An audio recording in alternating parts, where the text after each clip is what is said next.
അറബികൾ നാട്ടിലാകെ വ്യത്യസ്ത ചികിത്സക്കും ട്രാവലിങ്ങിനും ടൂറിസത്തിനൊക്കെ ആയിട്ട് വന്നുകൊണ്ടിരിക്കുകയാണ്. അപ്പോൾ അവർക്ക് നമ്മുടെയൊക്കെ നാട് ഡീപ്പായിട്ട് അറിയേണ്ടി വരും പലപ്പോഴും.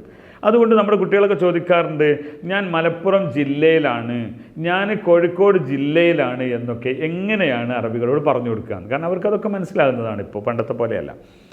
അതിന് ജില്ലയ്ക്കുള്ള വാക്കെന്താണെന്ന് ഒരു കാര്യം നിങ്ങളോട് പറയുക. അറബ് നാട്ടിൽ ജില്ലയുടെ പ്രയോഗമില്ല.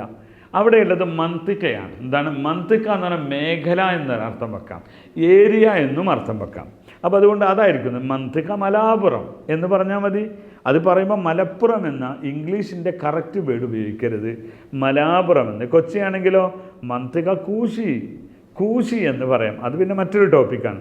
അറബീകരിച്ചുകൊണ്ട് ആ ഫിൽറ്ററിലൂടെയാണ് അത് പറയാൻ പറ്റുള്ളൂ. അപ്പോൾ ഞാൻ പറഞ്ഞത്, ആദ്യമായി നിങ്ങൾ എന്ത് വേണം? മന്തിക എന്നാണ് പറയണം. മന്തിക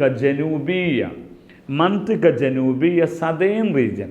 ഇപ്പം ഞങ്ങൾ താമസിക്കുന്നത് അഹ്ന സാക്കിനീൻ ഫി മന്തിക ജനൂബിയ യാനി കേരള. മന്തിക ജനൂബിയ എന്ന് പറഞ്ഞാൽ സദേൺ റീജിയനിലാണ്, ഇന്ത്യയുടെ സദേൺ റീജിയനിൽ. അപ്പോൾ അതിനും മന്തിക എന്ന് പറയും, മേഖല തിരിച്ചു പറയുമ്പോൾ.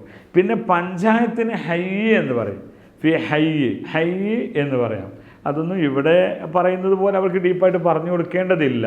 ആവശ്യമെങ്കിൽ പഞ്ചായത്ത് എന്ന് പറയുന്ന അങ്ങനെയുള്ള ഇതിന് ഇവർ ഹയ്യ് എന്നാണ് പറയാം. ഓക്കെ, ചെറിയ ഒരു പ്രദേശത്തിന് ഹയ്യ് എന്ന് പറയും. ഓക്കെ, അപ്പോൾ എന്തായിരുന്നാലും മന്തിക എന്ന് ഞാൻ പറഞ്ഞു. മന്തിക നിങ്ങൾ സൗദി അറേബ്യ ഉൾപ്പെടുന്ന ഭാഗത്തൊക്കെ അല്ലെങ്കിൽ അവിടെയൊക്കെ പറയാറുണ്ട് മന്തിക ഷർഖിയ, മന്തിക ഗർബിയ, പടിഞ്ഞാറൻ മേഖല, സദേൺ മേഖല, കിഴക്കൻ മേഖല, ഷർഗിയ. ഇപ്പം ദമ്മാമ് അതേപോലെ ജുബൈൽ പോലത്തെ സ്ഥലങ്ങളൊക്കെ മന്തിക ഷർഗിയ എന്നാണ് പറയുക ഒറ്റടിക്ക്. ആ മേഖലകൾക്ക് മൊത്തം പറയുന്നൊരു പേരാണത്. ഓക്കെ, ഇങ്ങനെയൊക്കെയുള്ള മന്തിക മനാത്തിക്ക് ഹാദ. അപ്പോൾ ഇനി പറയാണ്, അതിന് വേറെയും ഉപയോഗങ്ങളുണ്ട്. മാഷാ അല്ലാഹ്, ഹാദ മനാത്തിക്ക് ഹുലുവ വളരെ സ്വീറ്റ് മേഖലകളാണ്, ഏരിയ വളരെ സ്വീറ്റാണ്. അല്ലെങ്കിൽ മന്തിക ഖദറ പച്ച പുതച്ച മേഖലയാണ്. ഖദറ എന്ന് പറഞ്ഞാൽ പച്ചപ്പുള്ളത് എന്ന് പറയാം. ഓക്കെ, അപ്പോൾ ഞാനിവിടെ ഇന്ന് നമ്മൾ പറഞ്ഞത് മന്തിക എന്നതിൻ്റെ കൃത്യമായ പേരാണ് മന്തിക ജനൂബിയ, സദേൺ റീജൻ, മേഖല എന്ന് പറയാം. അപ്പോൾ ഇന്ന് നമ്മുടെ നാട്ടിലുള്ള നമ്മുടെ ഒരു പ്രദേശത്തിൻ്റെ രീതി അനുസരിച്ച് ജില്ല എന്നും ളില എന്നാണ് ജില്ലയ്ക്ക് യഥാർത്ഥത്തിൽ പറയുക. അത് സാഹിത്യ അറബിയിൽ മാത്രമേ യൂസ് ചെയ്യാറുള്ളൂ, സംസാര ഭാഷയിൽ അങ്ങനെയൊന്നും പറയാറില്ല.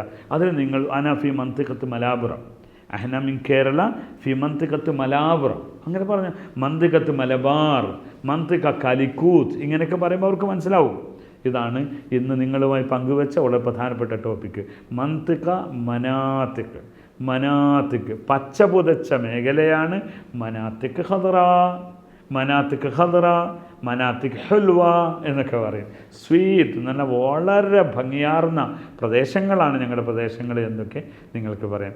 ഇപ്പോൾ ഇത് മന്തിക സിയാഹിയ, അത് മറ്റു പല സ്ഥലത്ത് ഉപയോഗിക്കും. മന്തിക സിയാഹിയ, ഇവിടെ ഇത് ഒരു ടൂറിസം മേഖലയാണ്. കേരള മന്തിക സിയാഹിയ. ഓക്കെ, ഇങ്ങനെ വ്യത്യസ്തമായ പ്രയോഗത്തിലേക്ക് മന്തിക എന്നെ നിങ്ങൾക്ക് ഉപയോഗിക്കാമെന്ന ഒരു നോളജിയാണ്, അറിവാണ് നിങ്ങളുമായി ഞാൻ പങ്കുവെച്ചത്. കൂടുതൽ അറിവ് നേടുന്നതിന് എല്ലാ പ്രാവശ്യം ഞാൻ പറയുന്നത് പോലെ അറബിക് യൂണിയുടെ സൗജന്യ വെബിനാർ, അത് 500-ലധികം ആളുകൾ പങ്കെടുക്കുന്ന, 1000-ഓളം ആളുകൾ പലപ്പോഴും പങ്കെടുക്കുന്ന ഈ സൗജന്യ വെബിനാർ ഇത്തരം ഡീപ്പായി ഓരോന്നും ചർച്ച ചെയ്ത് പോയിക്കൊണ്ടിരിക്കുകയാണ്. നിങ്ങളും അതിൽ പങ്കുചേരുക മറക്കാതെ. ശുക്രൻ, മഅസ്സലാമ.